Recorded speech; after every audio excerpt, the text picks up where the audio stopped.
The urbanization in China and the rapid economic expansion, frankly, is a once-in-a-millennium event. You have 1.5 billion people rapidly growing in personal wealth, personal income, urbanization. This is an event that will never be replicated again in human history. And this is an opportunity for UK firms to see a spurt of growth in a part of the world they're not that familiar with, that will probably never come back again.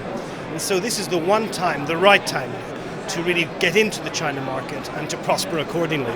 We're in the small domestic appliance business. We deal with many of the private enterprises in China who build both for the China market and around the world.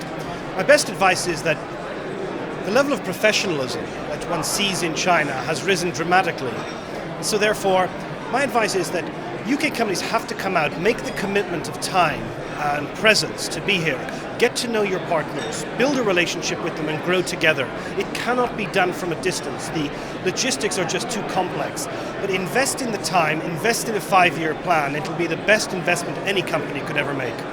I think that we have to say that the business practices in Europe and the UK on the one hand and China on the other, there's still some gaps. And perhaps one of them is basically around the concept of a contract.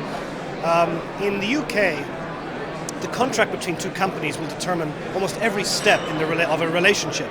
In China, you absolutely need a contract between two companies. But there is also the concept of guangxi, the relationships, which really lies outside the scope of the written word.